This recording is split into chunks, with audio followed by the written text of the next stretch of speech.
Hi, I'm Randy Alvarez. Welcome to this week's Randy Alvarez Marketing Report video blog. We've added a new feature for those of you that actually enjoy these reports and find them inspiring and motivating and pick up a few tips here and there. So what we've done is we've separated my video blogs into a separate channel, which is this channel. So if you go to this channel, press subscribe, you will only receive my video blogs weekly. And I try to do them every week, every once in a while, every other week. We try not to bombard you with those things. This week, I want to talk a little bit about what a lot of you have. I've had it in my life at certain times in my life. And my production manager, Pat Robertson, he had this about 4 months ago. And it's called Barbara Bush syndrome. Many of you can remember during the campaign with George Bush Sr. that his wife, they used to say, looks like his mother. Well, what were they going to do about it? And she also didn't want to hurt the campaign promoting this older look. So they said, okay, let's hire a consultant, an image consultant.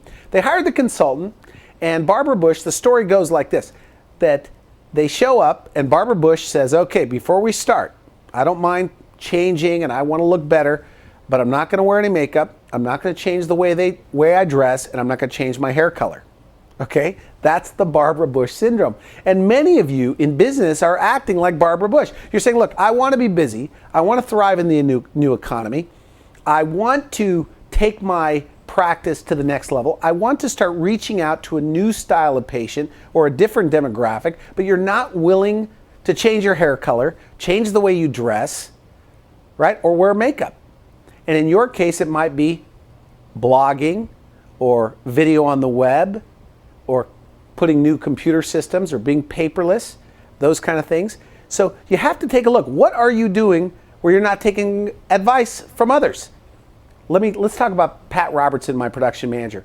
About 4 months ago, he was somewhat, I'd have to say, out of shape. He doesn't know what I'm about to say, and he's with me right now. But he was out of shape, and I said, and he asked for some advice. He says, look, I know you're into the health thing, and I want to know what to do, what to eat, things like that. He goes, but, I don't want to hear that I can't eat pizza, and I don't want to hear that I can't eat candy or junk food or Doritos or things like that. And I said, okay, so you want advice, but you don't want to eliminate those things. So I left him alone. And I think I'm going to take partial credit. He'll never admit it in a million years. But I think the doctors I interview, the health topics, but it took his son. He's got a son, very bright son. It took his son that went on this health kick. And so they started eating the same kind of food.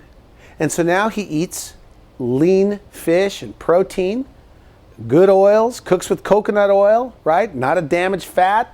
He's eating vegetables. He's even eating miso soup.